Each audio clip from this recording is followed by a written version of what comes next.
பிஸ்மில்லாஹிர்ரஹ்மானிர்ரஹீம். அஸ்ஸலாமு அலைக்கும். Welcome to AM world.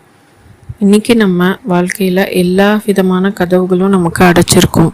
அதாவது ஒரு காரியம் நம்ம நடக்கணும் அப்படின்னு சொல்லி ரொம்ப பாடுபட்டுருப்போம்.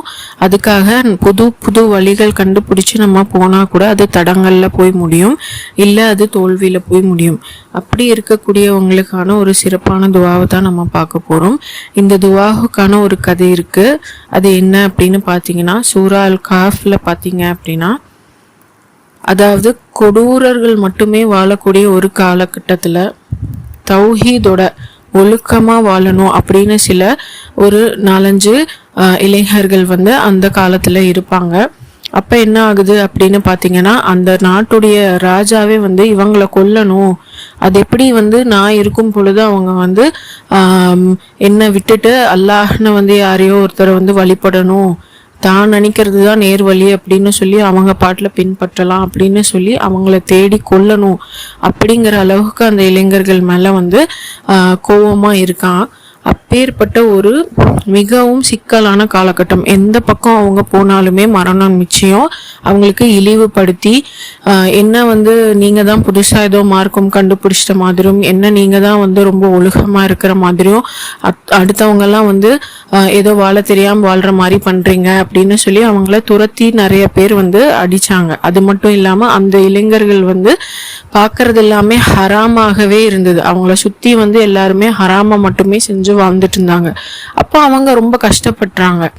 என்ன அப்படின்னு பார்த்தீங்கன்னா, நம்ம நல்லதா இருக்கணும் அப்படின்னு நினைக்கிறோம், தௌஹீதோட வாழணும்னு நினைக்கிறோம். ஆனால் பார்த்தீங்கன்னா நமக்கு அதுக்கேற்ற ஒரு சூழ்நிலை இல்லையே அப்படின்னு சொல்லி அல்லாஹ்விடத்தில் அந்த துவாவை கேட்குறாங்க. அந்த துவாவை தான் நம்ம இன்னைக்கு துவாவாக ஓத போகிறோம்.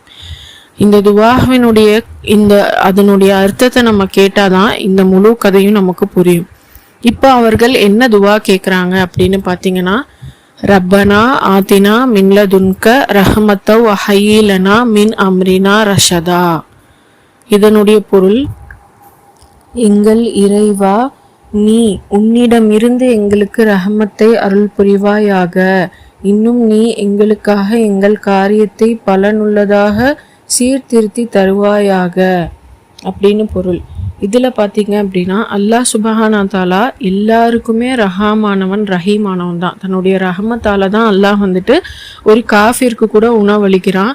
அவங்களையும் இந்த துனியாவில் வாழ செஞ்சுருக்கான். ஆனாலுமே யா அல்லாஹ்வே மின்லதுன்க அப்படின்ற ஒரு வார்த்தை, உன்னுடைய ஸ்பெஷலான ஒரு ரஹமத்தை எங்கள் மேலே நீ பொழிவாயாக யா அல்லாஹ்.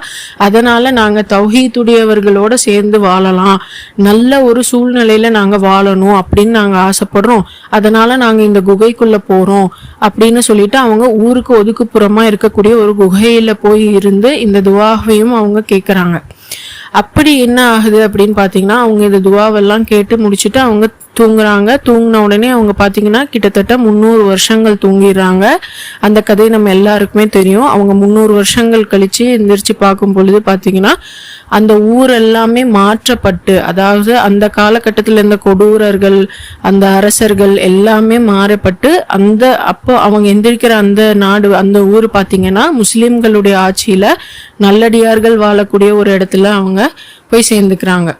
சுபஹான் அல்லாஹ். அப்படி ஒரு சூழ்நிலையவே அல்லாஹ் அவங்களுக்காக மாத்திரான். அதாவது 300 வருஷம் நினைச்சு பாருங்க. நம்ம ஒரு நாள் தூங்கினாலே ஒரு குகையில என்ன நடக்கும்னு தெரியாது. பாம்பு கடிக்கலாம், என்ன விதமான விஷயங்கள் வேணாலும் நடக்கலாம். ஆனால் 300 வருஷம் அவங்க மூச்சு விட்டாங்க, 300 வருஷம் அவங்க தூங்கினாங்க.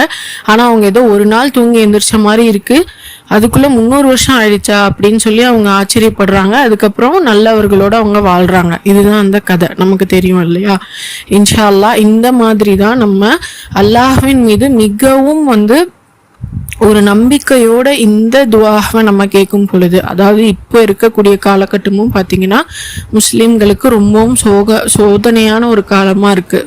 சோகம்தான் எல்லா பக்கமும், ஹராம் தான் இருக்குது எல்லா பக்கமும். அப்படி இருக்கக்கூடிய இந்த சூழ்நிலையில் இந்த துவா நம்ம எல்லாருமே நிச்சயமாக ஓதி வரணும். அல்லாஹ்விடத்தில் கேட்கணும், உன்னுடைய தனியான அந்த ரஹமத் எனக்கும் கிடைக்கணும், உன்னுடைய அந்த ஸ்பெஷல் ரஹமத்தால் எனக்கு இதை செய்யல்லா அப்படின்னு சொல்லி ஹலாலாக நம்ம என்ன துவா கேட்டாலும் அது அப்படியே நடக்குது. ஸோ அன்றாடம் நம்ம வாழ்க்கையில் இந்த துவாவை நம்ம கேட்டுக்கிட்டே இருக்கணும். இந்த துவாக நம்ம ஒரு காரியம் நமக்கு ஹலாலாக சீக்கிரமாக நடக்கணும் அப்படின்னா நீங்கள் வந்து 300 முறையோ 313 முறையோ 1000 முறையோ நம்ம ஓதலாம்.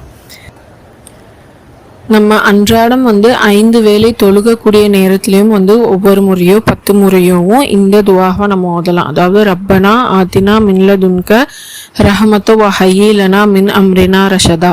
இது சூரத்துல் காஃப்ல வரக்கூடிய ஒரு வசனம். அதாவது 11வது வசனமாக இது வருது.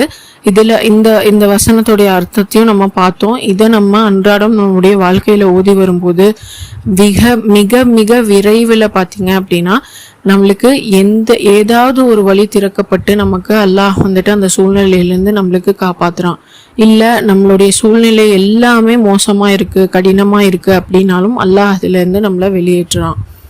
சுபஹான் அல்லாஹ், எவ்வளோ ஒரு சிறப்பான ஆயத்துன்னு பாருங்கள். நான் முதல்லையே ஒரு வீடியோவில் இதை பற்றி போட்டிருப்பேன். ஆனால் அதுக்கு வந்து நிறைய பேர்கிட்ட இருந்து அது வந்து வியூஸும் போகலை, நிறைய பேர்கிட்ட இருந்து ஒரு நல்ல ஒரு ரெஸ்பான்ஸும் இல்லை. ஆனால் இன்ஷா அல்லாஹ் இந்த வீடியோவில் வந்து நீங்கள் நிச்சயமாக இதை பாருங்கள், பயன்படுறுங்க. நம்ம இதை ஓதுறதுனால வந்து நமக்கு தானாக இலகுவாக எல்லா காரியங்களும் நடக்கிறத நாமளே அன்றாடம் பார்க்கலாம்.